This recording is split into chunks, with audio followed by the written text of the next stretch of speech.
Hello friends, नमस्ते। सभी को यीशु सहाय। Welcome to Romas official.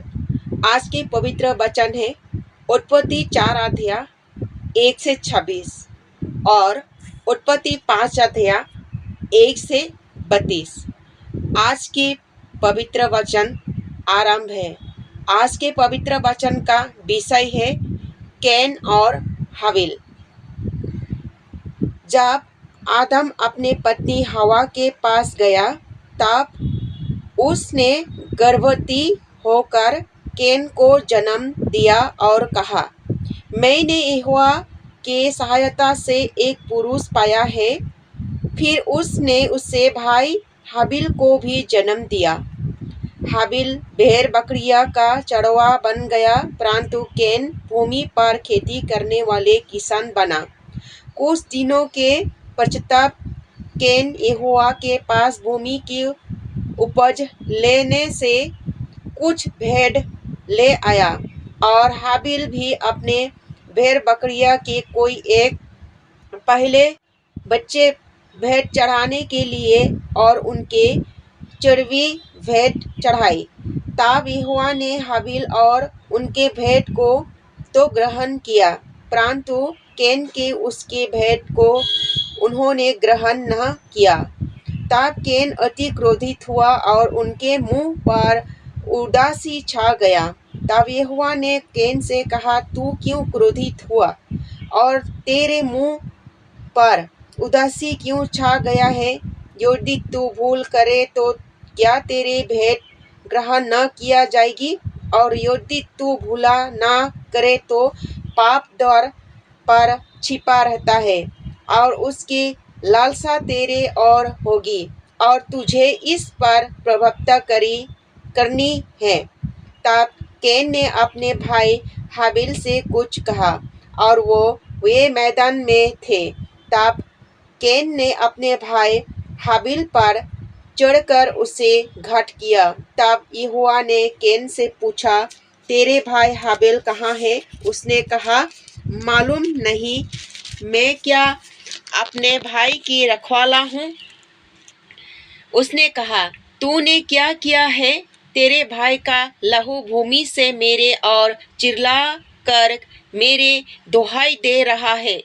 इसीलिए आप भूमि जितने तेरे भाई का लहू तेरे हाथ से पीने के लिए अपना मुंह खोला है, उसकी और तू शापित है। चाहे तू भूमि पर खेती करे तो भी उनकी पूरी उपज फिर तुझे न मिलेगा और तू पृथ्वी पर भटकने वाले और भगोड़ा होगा। तब कैन ने यहोवा से कहा, मेरे दंड सहने से बाहर है।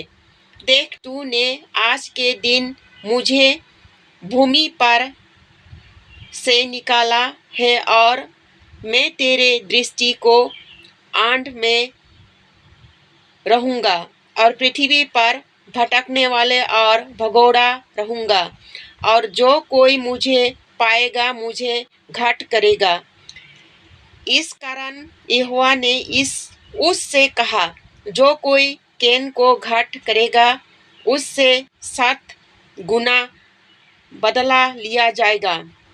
और यहोवा ने कैन के लिए एक चिन्ह ठहराया, ऐसा न हो कि कोई उसे पाकर मार डाले। कैन की वंश। तब कैन यहोवा ने समक्ष से निकल गया और नोद नाम देश में जो अनान के पर्व की ओर है रहने लगा। जब कैन अपने पत्नी के पास गया तब वो गर्भवती हुई और उन्होंने उनको जन्म दिया। उन्होंने हनोक को जन्म दिया।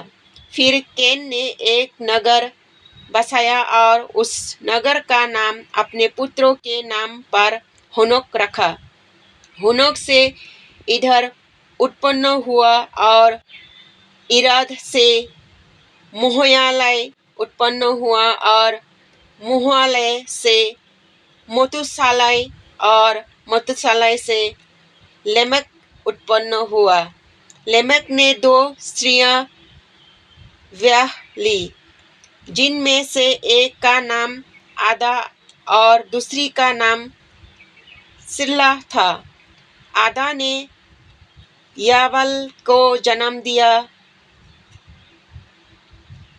तमुओं में रहना और पशुपालन इन दोनों रीतियों का प्रवर्तक हुआ, और उसके भाई का नाम योवाल था। वो बीना और बांसुरी आदि बजाने के बारे में सारे रीति का प्रवर्तक हुआ। और सिल्ला ने भी तबुल केन नाम एक पुत्र को जन्म दिया। वो पीतल और लोहे के सब घरेले हथियारों का गढ़ने वाले हुआ। तबुल केन की हाबिल नामा थी, और लेमेक ने अपने पत्नी से कहा, हे आदा और हे सिल्ला, मेरे सुनो। हे लेमेक की पत्नियों, मेरे बात पर कान लगाओ।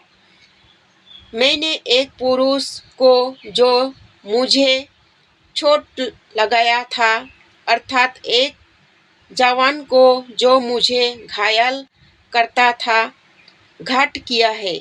जब केन ने बदला 7 गुना लिया जाएगा, तो लेमेक का 77 गुण लिया गया। सेत और एनोस। आदम अपने पत्नी के पास फिर गया और उसने एक पुत्र का जन्म दिया, और उसका नाम यह कह के सेत रखा, परमेश्वर ने मैं एक और वंश ठहरा दिया है। सेत की भी एक पुत्र उत्पन्न हुआ, और उनसे उनका नाम एनोस रखा। उसने उसी समय से लोग यहोवा से प्रार्थना करने लगे। दूसरी पाठ पढ़ने के लिए लिया है उत्पत्ति 5 अध्याय 1 से 32 पद तक। आदा की वंशावली। आदा की वंशावली यह है, जब परमेश्वर ने मनुष्यों की सृष्टि की, तब अपने ही स्वरूप में उनके बनाया।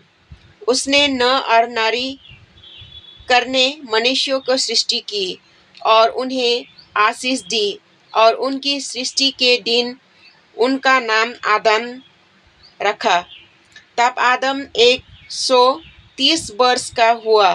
तब उनके द्वारा उसकी समानता में उस ही के स्वरूप एक अनुसार एक पुत्र उत्पन्न हुआ। उसने उनका नाम सेत रखा। सेत के जन्म के पश्चात आदम 800 वर्ष जीवित रहा, और उसने और भी बेटे बेटियों उत्पन्न हुई। उस प्रकार आदम की कुल आयु 930 वर्ष की हुई।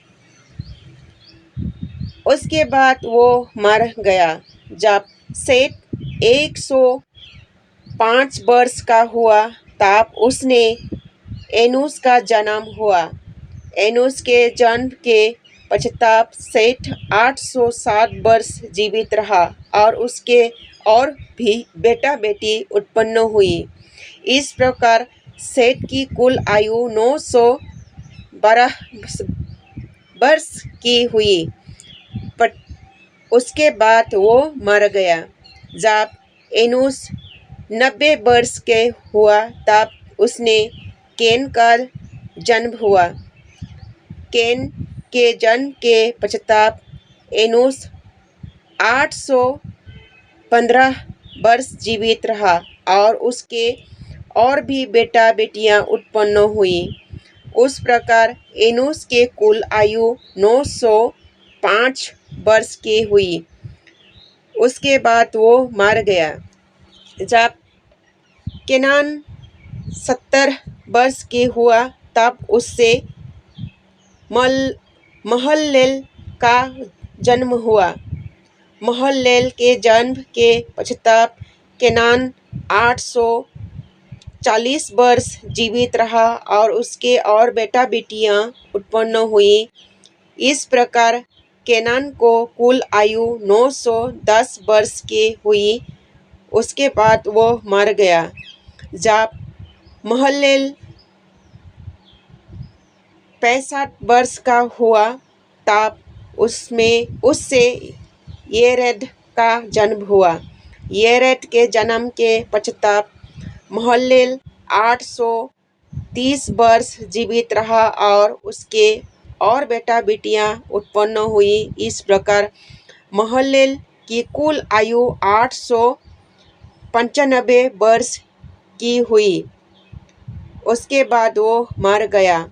जब येरेद 162 वर्ष के हुआ तब उसने उन्होंने हनोक को जन्म दिया।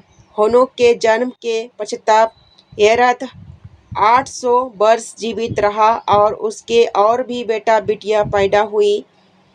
इस प्रकार येरेद की कुल आयु 962 वर्ष की हुई। उसके बाद वो मर गया।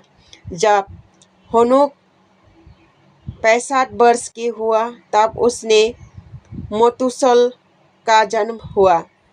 मतूशल के जन्म के पश्चात उनको 300 वर्ष तक परमेश्वर ने साथ चलता रहा और उसके और भी बेटा बेटियां उत्पन्न हुई। इस प्रकार हनोक की कुल आयु 365 वर्ष की हुई। हनोक परमेश्वर के साथ चलता था, फिर वो लुप्त हो गया क्योंकि परमेश्वर ने उसे उठा लिया। जब मतूशल 137 वर्ष के हुआ तब उसने लेमेक का जन्म हुआ। लेमेक के जन्म के पश्चात मतूशल 722 वर्ष जीवित रहा और उसके और भी बेटा बेटियां उत्पन्न हुई।